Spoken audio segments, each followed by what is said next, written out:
अमरावती लोकसभा उम्मीदवार बलवंत वानखेड़े ने नवनीत राणा को हराकर जीत हासिल की है। बलवंत वानखेड़े की जीत के बाद पूरे जिले में जश्न का माहौल है। आज शिवसेना ठाकरे गुट महानगर अमरावती की ओर से हनुमान मंदिर छंगापुर में हनुमान चालीसा का पाठ कर इस जीत का जश्न अनोखे अंदाज में मनाया गया। कार्यक्रम का आयोजन शिवसेना महानगर प्रमुख पराग गुड़धे ने किया था। इस अवसर पर पूर्व सांसद अनंत गुड़े, पूर्व ज्ञानेश्वर धानी पाटिल, जिला प्रमुख सुनील खराटे, जिला प्रमुख मनोज कड़ू, महिला आघाड़ी संपर्क प्रमुख प्रतिभा बाप शेट्टी, उप महानगर प्रमुख सुनील राउत, महिला आघाड़ी शहर प्रमुख राजश्री जठाले और बड़ी संख्या में नागरिक उपस्थित थे। या ठिकाणी आज आपल्या संस्कृतीचं खऱ्या अर्थानं जतन कशा पद्धतीनं करावं, कोणती गोष्ट कुठे करावी, हनुमान चालीसा हा मंदिरामध्ये पठण झाला पाहिजे अशा पद्धतीचा कार्यक्रम या ठिकाणी महानगर प्रमुखांनी या ठिकाणी आयोजित केलेला आहे।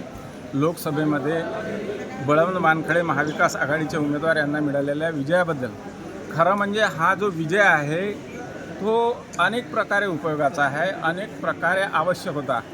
कारण या ठिकाणी सगळेजण नवनीत राणा यांचा पराभव म्हणून पाहतात, पण मी त्याकडे त्या दृष्टिकोनातून पाहत नाही। कारण या ठिकाणी चिन्ह कमळ होतं।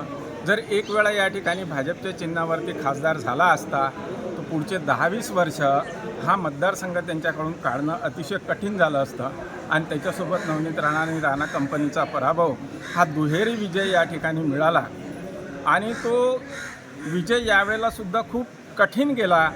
पण जनता मोठ्या प्रमाणावरती सर्व पक्षाचे नेते कार्यकर्ते सोबत असल्या कारणाने हा विजय आम्हाला या ठिकाणी शक्य झाला।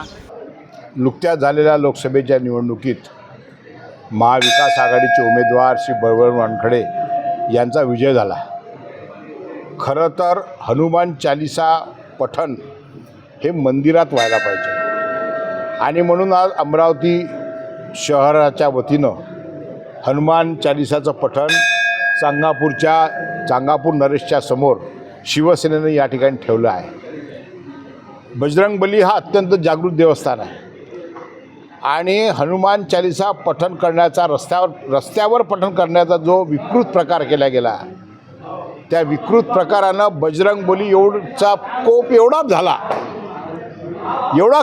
झाला की त्या कोपामुळे हनुमान चालीसा म्हणणाऱ्याचं दिवाळं वाजलं आणि आता त्यांची अमरावती लोकसभा मतदारसंघातून परतीच्या प्रवासाला मार्गक्रमण सुरू झाला आहे आणि शिवसेनेचा पाठिंब्यानं महाविकास आघाडीचे उमेदवार बळवंत वानखेड़े यांचा विजय झाला आहे आणि म्हणून आज या ठिकाणी आम्ही महाआरती ठेवली आहे।